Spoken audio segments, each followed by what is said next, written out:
నువ్వు ఆ విరించి కొడుకు రిషిగాడ్ ప్రాజెక్ట్ చెయ్యకూడదు.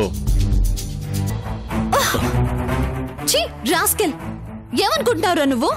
నా తండ్రి పేరు రాయకపోడు, అది నా ఇష్టం. దాన్ని నీలాంటి కుక్కలు అడ్వాంటేజ్ గా తీసుకుంటే ఏం చేస్తానో తెలుసా? ఫాదర్స్ నేమ్ రాయనందుకు ఉద్యోగం ఇవ్వడం లేదు. ఉద్యోగం ఇస్తాడట, కానీ వాడికి నాలాంటిదే కావాలట. నాలాంటి తండ్రి లేని ఆడపిల్లకు అన్ని అలవాటైపోతాయట.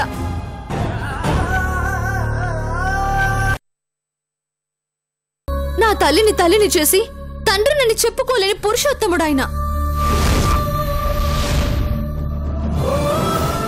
ఆయన ఎక్కడ రాకుండా పోతాడోనని నువ్వు కాళ్ళ వేళ పడుతున్నావేంటి? ఏమిచ్చాడాయన నీకు? ఉంపుడు గత్తన్న బిరుదు తప్ప.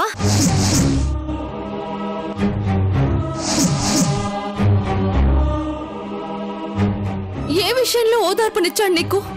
ఓదార్పు పొందడానికి వస్తున్నాడు తప్ప.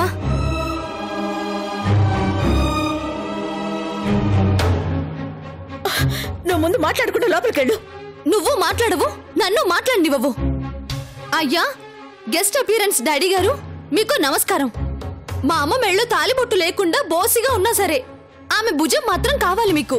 మా అమ్మ కన్నీళ్లు ఇంకిపోతున్నా సరే మీ కన్నీళ్లు తుడిచి ఓదార్పునివ్వడానికి ఆమె ఒడి మాత్రం కావాలి మీకు. ఏం న్యాయం డైరెక్టర్ సార్? యాక్షన్ చెప్తే మాట్లాడడానికి, కట్ చెప్తే ఆపేయడానికి ఇది సీన్ కాదు సార్. ఆమె జీవితం, ఆమె నటి మాత్రమే. జీవితంలో కూడా నటించలేదు. ఆమెకి కన్నీళ్లుంటాయి, మీ గ్లిజరిన్తో రాని కన్నీళ్లు. అవి తుడవాలని మీకుంటే, అసలు మీకంటూ ఒక మనస్సాక్షి ఉంటే ఆమె మెళ్ళు తాళి కట్టి సొసైటీలో సౌదామని నా భార్య అని అనౌన్స్ చేయండి. ఆ ధైర్యం మీకు లేకపోతే మా ఇంటికి రావద్దు. మీ లైసెన్స్డ్ వైఫ్ తోనే కంటిన్యూ అయిపోండి.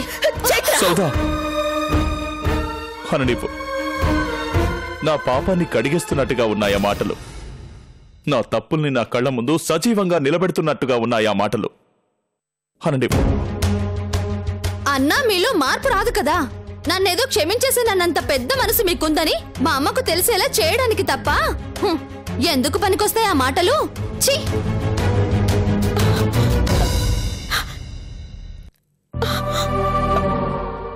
ఏమండి, దాని మాటలు పట్టించుకోవద్దు. రావద్దు తినడానికి అదెవరు? నేను చెప్తున్నాను. మీకే బాధ కలిగినా చెప్పుకోవడానికి నేనున్నానని గుర్తుపెట్టుకోండి. ఊరుకో సౌదా, చైత్ర మాటలు నేనేం పట్టించుకోను, సరేనా? నేను ఇక వెళ్తాను. నిజంగా మీరేం ఫీల్ అవ్వలేదు కదా? లేదు.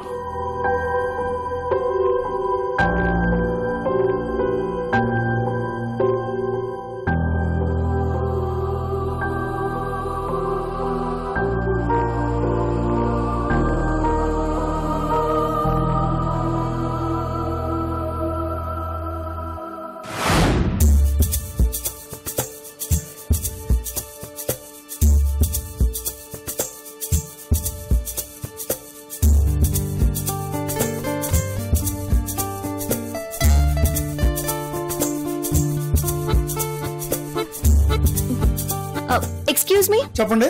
ఇక్కడ రామాచారి గారని పార్కు దాటాక. Okay, thank you.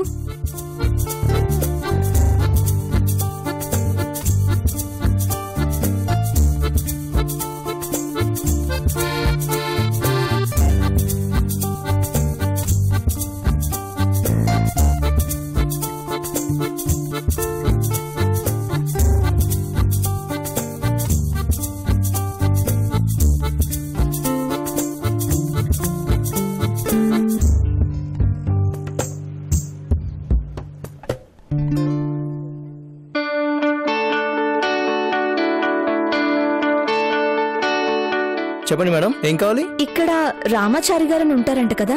అవునండి, ఉన్నారు. రాళ్ల బుట్టలు పాత తరం నగలు చేయటంలో ఆయన స్పెషలిస్ట్ అంట కదా? అవును, ఆయన మా మావయ్యే. ఆయన్ని రాళ్ళ రామాచారి అంటారు. రాయిని చూస్తే అది ఏ కాలందో, ఎక్కడ దొరుకుతుందో, ఎంత నాణ్యమైందో ఇట్టే చెప్పేస్తారు. నేను ఆ రాయి గారిని, అదే నేను ఆయన్ని వెంటనే కలవాలి. ప్లీజ్ కొంచెం పిలవండి. ఇప్పుడు కుదరదు మేడం. తంజావూరు నుండి ఏదో సరుకు వచ్చిందంట, దాన్ని పరీక్ష చేయడంలో బిజీగా ఉన్నారు. అలా అనకు ప్లీజ్, నేను అర్జెంటుగా ఆయన్ని కలవాలి. ఇదిగో ఈ జుంకా చూడు, దీని జత పోయింది. అచ్చో ఇలాంటిదే వెంటనే ఇంకొకటి చేసివ్వాలి, లేకపోతే కొంపలు మునిగిపోతాయి. పని మధ్యలో డిస్టర్బ్ చేస్తే మావయ్య మండిపడతారండి. కొంచెం కోపం ఎక్కువ. అర్జెంట్ అని చెప్పు బాబు, చాలా దూరం నుంచి వచ్చాను. కొంచెం వెయిట్ చేయండి మేడం, చెప్పొస్తాను. మిమ్మల్ని చూస్తుంటే ఎందుకో జాలేస్తుంది. కదూ, వెళ్ళి చెప్పిరా. సరే.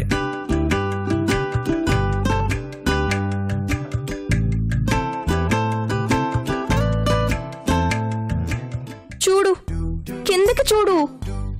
నిన్న రాత్రి నాన్ కోఆపరేట్ చేసి నా జూక పోయేటట్టు చేశావు. ఇప్పుడైనా కోఆపరేట్ చేసి ఈ జూక లాంటిదే ఇంకొకటి దొరికేటట్టు చెయ్యి ప్లీజ్. నీకు బర్ఫీ కాదు కాదు కాదు, ఎప్పుడు అదే అంటే బోరింగ్. లడ్డు లడ్డు పెడతాను, సరేనా? ఏమ్మా, నువ్వేనా నన్ను కలవాలనుకున్నావట? రామాచారి గారు మీరేనా అండి?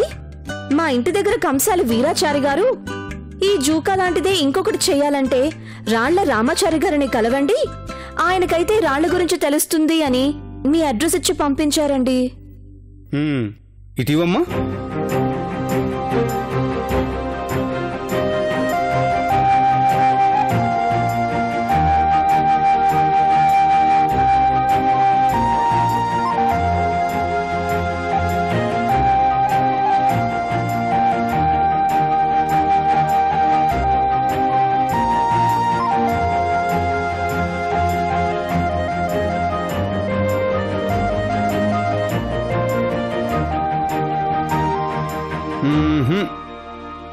లాభం లేదు.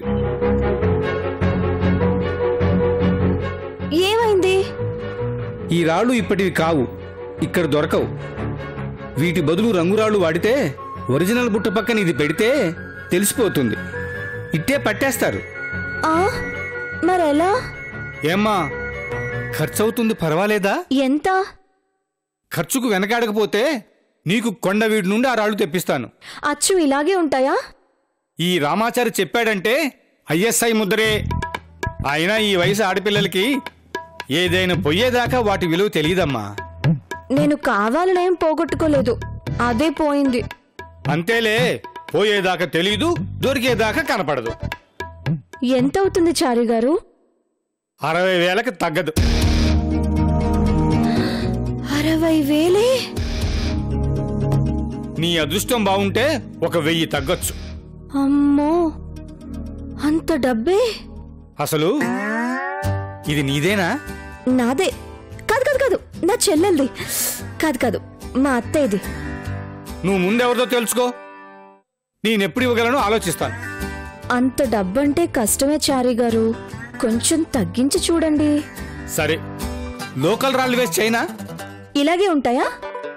ఐశ్వర్యరాయ్కి కల్పనారాయ్కి ఉన్నంత తేడా ఉంటుంది. అయితే వద్దులండి, ఒరిజినల్ రాళ్లే తెప్పించండి. ఎప్పటికల్లా తెప్పిస్తారు? 10 రోజులు పడుతుంది.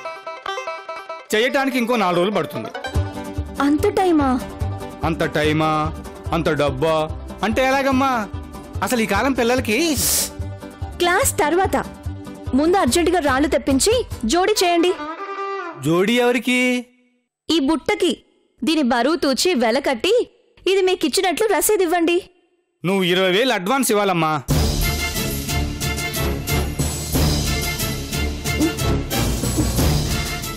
సరే, ఒక 1 అవర్లో తెచ్చిస్తాను. అలాగేనమ్మా.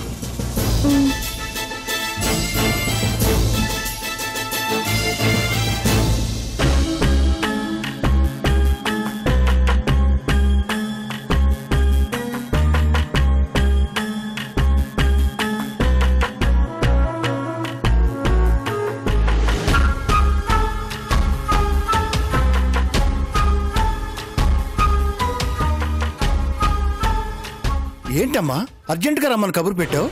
కాస్ట్యూమ్స్ ఏమన్నా నచ్చలేదా? నువ్వు అడిగితే మా వాళ్ళు ఏమన్నా కాదన్నారా? పబ్లిసిటీ ఏమైనా తగ్గిందా? ఏమైంది తల్లి? ముందు మీరు కూర్చోండి సార్. ఇదిగోండి మీ చెక్. నేను మీ సినిమా చేయట్లేదు.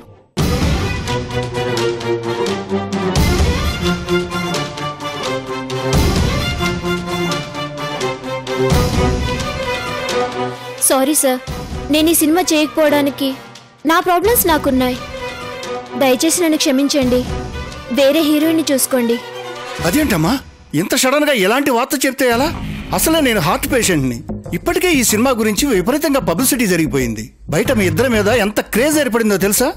నో, నా నిర్ణయం ఇదే. నేను మీ సినిమా చేయను. ఏ డాక్టర్ ఏదైనా రాకూడని చెప్పొచ్చునని చెప్పాడా? చెంచా నువ్వు నోర్మై. లోకమంతా తెలిసిపోయాక ఈవిడేలా తప్పకుండా ఎలా సార్? పైగా ఎల్లుండి నుండి షూటింగ్ కూడాను. అసలు విరించి గారు అబ్బాయి రిషి గారు అన్న సంగతి మర్చిపోతున్నారా? విరించి గారే కనుక మీకు ఫస్ట్ ఛాన్స్ ఇవ్వకపోతే మీరు ఎక్కడుండేవారు? సార్, నాకు విరించి గారంటే ఆయన మీదున్న గౌరవం కొద్దీ అసలు కారణం చెప్పకూడదనుకున్నాను. కానీ ఇప్పుడు తిన్నలా రెచ్చిపోయి మాట్లాడుతుంటే తప్పడం లేదు సార్. చెప్తాను. చెప్పమ్మా, రెమ్యునేషన్ చాలలేదా? ఇంకా ఏమైనా కావాలా? ఈ విధంగా లాస్ట్ మినిట్ లో ముంచే అంత కారణం ఏమొచ్చిందమ్మా? విరించి గారు చాలా గ్రేట్. నా గాడ్ ఫాదర్.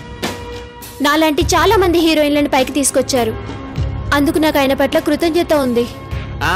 ఇదేనా అమ్మా కృతజ్ఞత అంటే? చెంచా సర్లే, కారణం చెప్పు.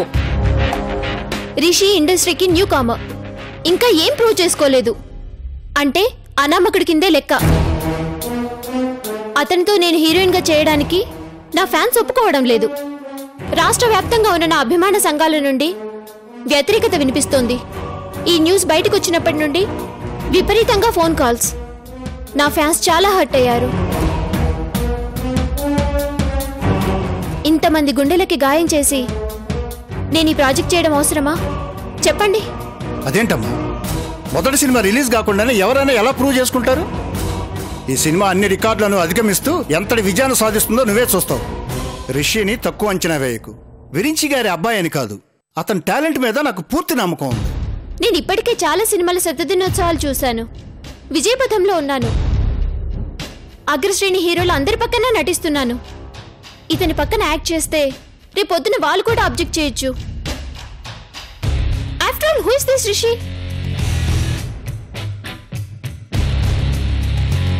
వాళ్ళ నాన్న పేరు లేకుంటే ఇతనేంటి ఇండస్ట్రీలో?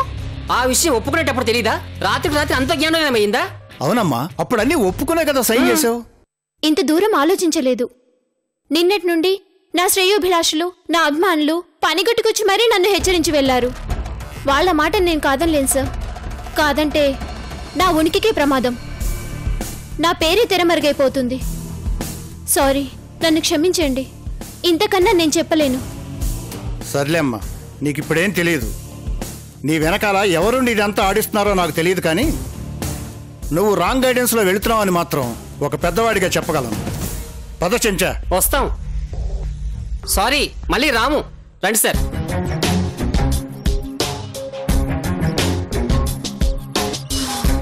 అమ్మయ్యా, ఒక బాధ తప్పింది.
నువ్వు ఎలా ఉంటావు?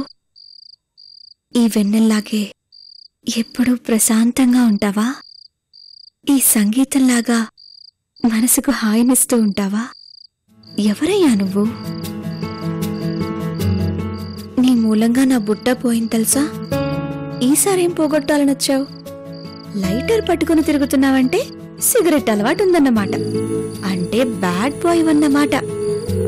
ఇంకా నీకేమేమి అలవాట్లున్నాయి మహాశయ? మూర్తి భవించిన యువతరానికి ప్రతినిధిలా ఉంటావా? ఐ మీన్ యూత్ కి రిప్రజెంటేటివ్ లా ఉంటావా అని.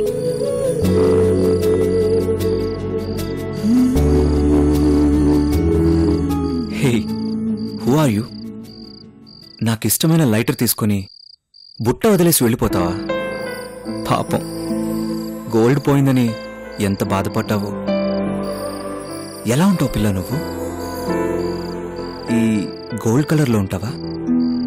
ఈ స్టోన్స్ లాగా మెరిసిపోతూ ఉంటావా? నా లైటర్ చూసి వీడు పెద్ద క్రానిక్ స్మోకర్ అనుకుంటున్నావేమో. బ్యాడ్ బాయ్ అనేసుకొని కూడా ఉంటావు. మీ అమ్మాయిల సంగతి ఎవరికి తెలీదు. ఇంతుంటే అంత ఊహించుకుంటారు.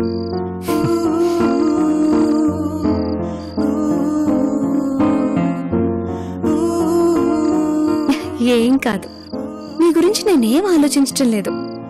చీకట్లో నీ మొహమే నాకు కనపడలేదు. అయినా ఎందుకో ఈ ప్రకృతిలో, ఈ వెన్నెల్లో, ఈ చల్లటి గాలిలో నిన్ను చూస్తుంటే ప్రశాంతంగా ఉంది. నేను ఒంటరిగా ఉన్నప్పుడు తోడుండాలని, నేను బాధల్లో ఉన్నప్పుడు ఓదార్చాలని దేవుడు నిన్ను నాకు పరిచయం చేసుంటాడా? ఫంక్షన్లో అందరినీ కలిశాను. ఆఖరికి ఆ పొగరుబొత్తు రిషిని చూశాను. అన్నట్టు రిషి ఎవరో నీకు తెలియదు కదూ? వద్దులే, ఇప్పుడు వాడి గురించి మనకెందుకు? మూడు పాడైపోతుంది.